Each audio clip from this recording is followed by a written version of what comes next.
A2 Maths, combination of transformations. So before we start looking at combinations of different transformations, the first thing we need to make sure is that we're absolutely solid on what transformations are. So if I've got some function f of x, and now you know lots of different functions and what they look like, you've got polynomial functions, you've got exponential functions, you've got trigonomic functions, it doesn't matter what the function is. If you add a constant at the end of it, okay, what does that do? What sort of transformation is that?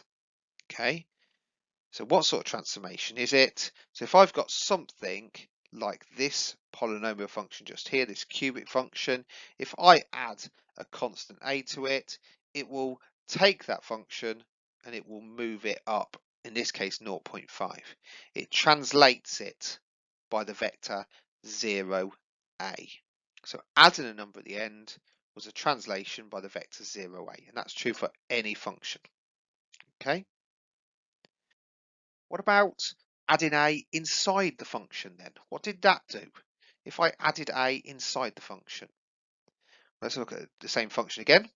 There's my polynomial function, and I add a to each of these. So it's x plus a minus 1, it's x plus a minus 2. But what did that do to the function? Well, interestingly, it moved it back. So hopefully you remember that when it's inside the function, it does the opposite. Now what it's doing there is it's what makes that bracket equal to 0. Let x equal minus a. So it's a translation by the vector minus 8, 0. Okay, try this one. What happens when we multiplied by a constant? So we took our function and we multiplied by a function. So have a think about that one, hopefully you remember. So what we do is when we multiply by a function, we take that same polynomial, and because we're multiplying by some number a, it stretches it like that. It's a stretch scale factor a, so whatever the a value is, if it's 2, it would be times 2 bigger there, and times 2 bigger there, and so on. So it's a stretch in scale factor along the y-axis. Okay, or parallel to x equals 0 is what's right. What about this one? What about if the a is inside the function then? So we just had it outside the function, but now we're multiplying by a inside the function. So in this case, what happens when you multiply by a? The whole thing gets squished in, so it's working along the x-axis. So it's a stretch, but it's a stretch inwards.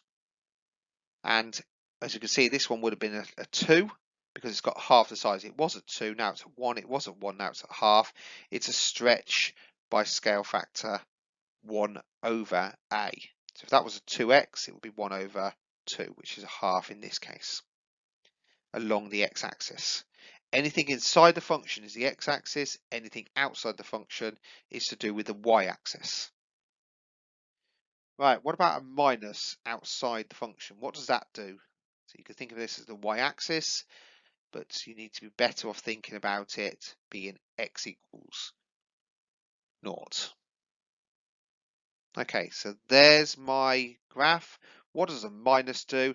A nice one to think of this is if I had minus x squared. What would minus x squared look like? So x squared looks like that. Minus x squared looks like that. So the minus outside the function flips it over, reflects it in the x-axis, or the line y equals 0. If you think of it as y equals 0, that fits with anything outside is to do with the y-axis. Okay, in this case it'd be y equals 0. Or anything outside is to do with the y, so not the y-axis. So there we go. Stick the minus outside, flips the whole thing over. Reflection in the line y equals 0. Inside then, you probably guessed it already, but if it's inside, let's take our x squared example again. If I had x squared, I put the minus inside the bracket, it's minus x all squared. And of course, minus x all squared is still going to look like x squared. So what happens is it takes that graph and it reflects it in the line x equals 0. And that's why x squared doesn't change, because when you reflect x squared, it's just going to land on top of itself. Right, so let's just practice with the different functions then. So grab your whiteboards, grab a pen, grab a piece of paper, whatever you want to do, and just have a quick sketch what you think that should look like. You should all know what sine x looks like. So what does it look like for that? What sort of transformation is it? Okay. So if you sketched it, it looked like that. What's the transformation? Stretch, scale factor 3 along the y-axis. It's outside the function, so let's do the y-axis. Try that one. You should know what 2 to the x looks like. If you don't, you'll see it in a minute. So pause it, have a quick go. Okay, let's see what you got then. So 2x looks like that. It's an exponential curve. What does minus 1 do? Inside the function, it takes that graph and it moves it back across by positive 1. It does the opposite to what it says there because it's what makes that equal to 0. So instead of being at 1, it moved it across. Instead of being at 0, 1, it then goes to 1, 1. Instead of being there, it's moved it across plus 1 and so on. Everything's moved across by 1. Translation by the vector 1, 0. Right, so we did mod functions recently. So let's see, what's that mod function minus 2? What does it look like as a sketch? What is it as a transformation? Okay, so the mod graph, mod of x plus 2, minus 2, takes the whole graph, drops it down. It's outside the function. If it was minus 2 inside the function, it would be very different. So it drops the entire function down. And what's that? A translation by the vector 0, minus 2. Okay, so what about with the 3 inside the function? So the 3 inside the function, what's that going to look like? Okay, so hopefully you sketched a cos graph. Hopefully you had your cos graph like that. The 3 is inside the function, hence it not being bigger than before. So there's a blue graph, there's the original graph. What does the 3 do then? Well, it's a stretch by scale factor 1/3. So instead of having just a period up to 360, now we've got 1, 2, 3 of them within that 360. So it's a stretch by scale factor 1/3 along the x-axis. Try this one. Starting at x squared, what does that graph look like? Okay, so you're probably aware that this is actually just in completed squared form. It would have been done in the very first few weeks of your A-level maths. What does it look like? Well, we can see that it's just moved to plus 2 minus 3. So plus 2 minus 3. Why? Because it's inside the function there. That's why it's moved across plus 2. Minus 3 is outside the function there, which is why it's dropped down to minus 3. So inside the function and outside the function. Inside the function to do with x, outside the function to do with y. What's the transformation? Translation by the vector 2 minus 3. That point there was transformed to there. Right. So 5 minus 2 lots of x plus 1 is a combination of lots of transformations. And this is why this is an A2 skill. In A1, you did what you've just been doing, just single transformations. Whereas in A2, you might have situations where it's a combination of maybe translations, stretches, reflections, those types of things. Okay, all in one go. So what we're going to look at is how would you work out the different combinations of transformations that are happening to that. So just pause it and have a think of the sorts of things that are happening to mod x in that case. Okay, let's see the sort of things you might have done. Okay, so let's have a quick look. What might you have done? Well, what 4 transformations are acting on it? That's what I just asked you to think about. Okay, so if you didn't do it, pause it now, think about it again. Okay, what sort of transformations are acting on mod x? Yes, you should have spotted there is a translation by the vector minus 1, 0. You can see that going on here. It's inside the function, so it's the x, and it's the opposite because it's inside the function, and it's in the minus 1. What else might you have spotted? Well done if you notice it's a stretch by scale factor 2 along the y-axis. This 2 is outside this function. It's there outside the function, so it's the y-axis and it's scale factor 2. Right, what else might you have noticed? Well done if you noticed the reflection. The minus on the front of it is a reflection in a line y equals 0. So that's going to do a bit of reflection work. And then finally is this number 5, which is a translation by 0, 5. All right, because that's a plus 5. Now, okay, you could maybe combine those two things together, but you need to be careful.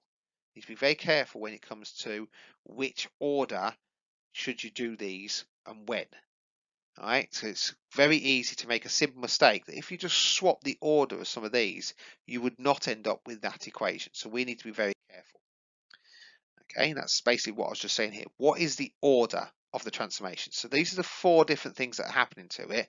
But if you had to number them, first, second, third, fourth, which ones would you put first and which ones would you put down to last? Okay, so again, pause, think about it, and let's see if you're right. Okay, let's see if you got this right then. So the first thing that's happening to it is going to be the translation of the vector minus 1, 0. And the reason for this is because it's like a BODMAS thing. What is the order that's happening to x? The first thing that's happening to x is you are adding 1. So the first thing you're going to work on is a translation by minus 1, 0. What happens to it next? Well, once you've added 1 to it, and you've done the modulus function, it's the 2. So it's a stretch by scale factor 2. Once we stretch by scale factor 2, what is it you do next? It's the minus sign. So that's a reflection in the line y equals 0.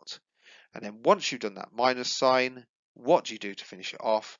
You add 5 to it, so therefore you translate it by 0, 5. So getting this order right is absolutely vital. Okay? Because if you don't, then you end up, like I said, with a different graph. We'll see an example of that later.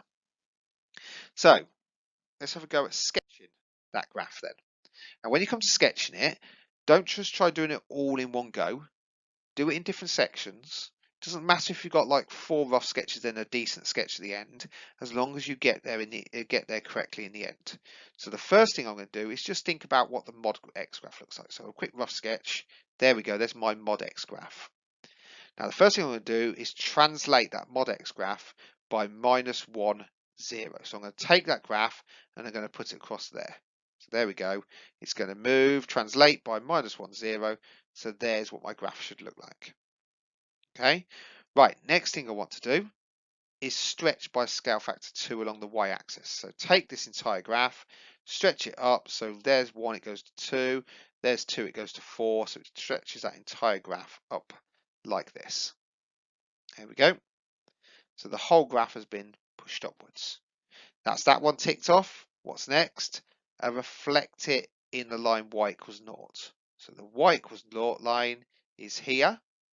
So because it's minus, that entire graph is going to go from there down here somewhere. So we have to redraw it. And there we go. Okay, so you can see it's changed quite a lot from that original blue graph. Right, so the last one we need to do is translate that graph by 0, 5. So take that entire graph and move it up 1, 2, 3, 4, up here somewhere 5. So that entire graph can be moved up, and there we go. There's our finished graph of y equals 5 minus 2 lots of x plus 1. You just take your time, work through each of your rough sketches until you get to your final decent solution. Okay, so let's have a quick look at this function. It looks like completed squared form, but it in some way is completed squared form, but we need to be careful because of that number 3. So we're looking at what transformations get us from y equals x squared to this function just here. So think about what's actually happening to x. So the first thing that's happening to x is a stretch by scale factor 1/3 along the x-axis. So that's the first thing that's happening. Then what's happening? It's a translation by the vector 1, 0. Okay, because that takeaway 1 is going to be a translation of 1, 0. And then finally, 0 minus 2. Now, the important thing that wasn't very clear of, I said it was BODMAS, which is true, it is. But when it's inside the function, this is important. Any transformations acting on x within the function are always inside out. Okay, for the same reason that that's times by 1/3, and that is go across the positive one. When you think about the function in here, Yes, that happens to it first the 3, then the minus the 1, but because it's inside the function, it's inside the x squared, you do these the opposite way. You do them inside out. So what's the first thing times by 3, so that's the third, then take away 1, but because it's inside the function, it's the minus 1 that we do first of all. Okay, then it's the third, and then once you're outside the function, you do it in order. So it's minus 2 next. Okay, so what do we get? We get y equals x squared. We translate it. Okay, so we take it across to plus 1. We then stretch it by scale factor of third along the x-axis. So that looks like that. And then once we've done that, then we translate it by minus 2, 0. And interestingly enough, if you did those the other way round, you would have started with the graph of y equals x squared, which would have looked, let's just say, something like that. The first thing you would have done is stretch by scale factor of third, and you would have got down to this graph, the same as what you see there. But then the next thing you would have done is translated it by 1, 0. So you would take that entire graph there and you would have moved it across to here. Okay, and then you would have dropped it down to minus 2, and you would notice it's in a different position to what it should be. Okay, so you took it, you stretched it by scale third, you translate it and you dropped it down 2.